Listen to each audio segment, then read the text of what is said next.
আজকে আপনাদেরকে দেখাবো খুব অল্প সময়ে বিকালের চটপট একটা নাস্তা কিভাবে বানাবেন, আর এটা খেতেও অনেক বেশি মজার ক্রিস্পি হয়। আমার জামাই তো খেয়ে বলতেছে সে নাকি মাঝে মাঝে এই নাস্তাটা খেতে চায়। তো চলেন আর বেশি কথা না বলে একদম রেসিপিতে যাওয়া যাক। আশা করি সবার কাছে অনেক বেশি ভালো লাগবে।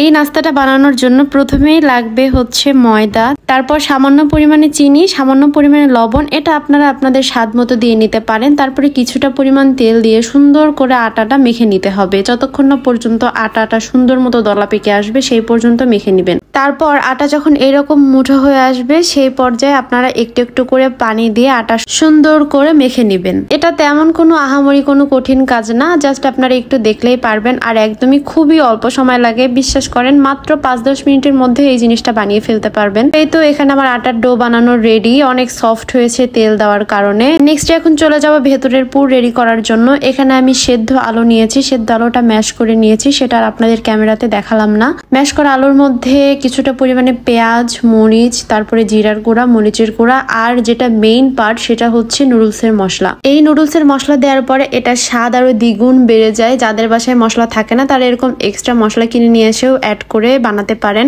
বিশ্বাস করেন মশলাটা দেওয়ার পরে এটার স্মেল প্লাস টেস্টটাই অন্যরকম হয়ে যায়। তো এটা আমি সুন্দর করে মিশিয়ে নিচ্ছিলাম আলুর সাথে। আর এই তো এখানে আমার সুন্দর একটা আলুর পুর রেডি হয়ে গেছে। এখন আটাটা বেলে নেওয়ার পালা। এখানে আমি ছোট করে একটা লেচি কেটে নিলাম, এটা সুন্দর করে পাতলা করে বেলে নিব। এই রুটি যত বেশি পাতলা হবে তত বেশি এটা খেতে মজা লাগে আর তত বেশি মচমচে হয়। তাই সবাই চেষ্টা করবেন রুটিটা যেন সুন্দর মতো পাতলা করে বেলে নেওয়া যায়, তাহলে টেস্ট আরো অনেক বেশি দ্বিগুণ হয়ে যায়। আমি যেহেতু অত ভালো একটা পারি না, তারপরেও চেষ্টা করতেছিলাম সুন্দর করে বেলে নেওয়ার জন্য। ও গাইস দেখেন আমার বউ কি সুন্দর গোল গোল রুটি বানাইছে। আর প্রতিদিন সকালে কিন্তু আমাকে এরকম গোল গোল রুটি বানায় খাওয়ায়। এটাই আমার হাতের ম্যাজিক। যদিও প্রতিদিন সকালে দাঁড়াও দেখায় আমি কি সুন্দর গোল। এই জন্য তো তোমার রুটি বানানোর কিনে দেয় না মেশিন। মাঝখানে গোল রাখার জন্য আমি একটা কৌটার মুখ দিছি, তো এটা দিয়ে এখন কাজ চালাই, কিছু করার নাই। তারপর এখানে আলুর পুরটা যেহেতু চারপাশে সুন্দর করে ছাড়িয়ে নিতে হবে, এজন্য আমি মাঝখানে একটা কৌটার মুখ দিয়ে বসিয়ে রেখে তারপর আলুটা চারদিক দিয়ে ছড়াই দিচ্ছিলাম। এজন্য এটা দেখতে অনেক বেশি ভালো লাগতেছিল। এই তো চারপাশ দিয়ে আলুর পুরটা লাগানো শেষ। এখন এটা তুলে সুন্দর করে পিস পিস করে কেটে নেওয়ার পালা। আসলে যে কোনো জিনিসই যত বেশি দেখতে সুন্দর তত বেশি আমার মনে হয় খাইতেও মজা। দেখতে সুন্দর হলে সেই জিনিসটা খাইতেও মজা হয়, তাই না? আর এটা কিভাবে কেটে নিচ্ছি সেটা তো আপনারা ভিডিওতে দেখতেই পারতেছেন। যাদের সমস্যা হয় তারা আমাদের ভিডিও দেখে শিখে নিতে পারেন। আর এটা তেমন আহামরি কোনো কঠিন কাজ না। তারপরে তো কেটে নেওয়া শেষ। কাটার পরে সুন্দর করে রোলের মতো করে শেপে বানিয়ে নিব সবগুলো।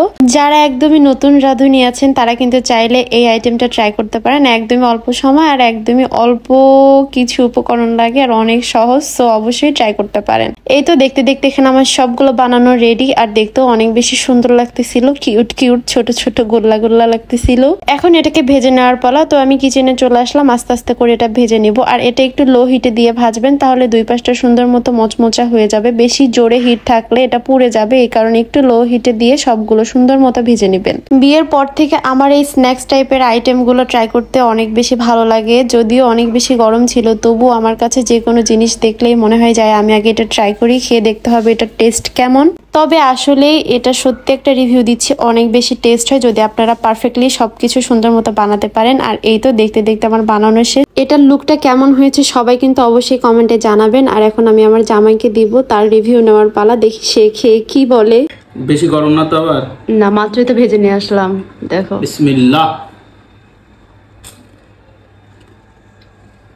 সত্যি সত্যি আগে খাও তো, টেস্ট নাও তারপর।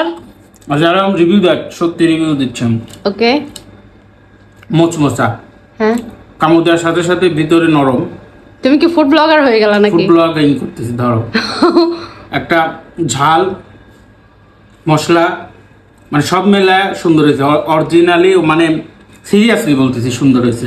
আশা করি রেসিপিটা আপনাদের সবার কাছে অনেক বেশি ভালো লেগেছে। ভালো লাগলে অবশ্যই সবাই লাইক কমেন্ট শেয়ার করে দিবেন। আজকের মতো এতটুকুই, দেখা যাবে নেক্সট কোনো ভিডিওতে। সেই পর্যন্ত সবাই ভালো থাকবেন, সুস্থ থাকবেন। আল্লাহ হাফেজ।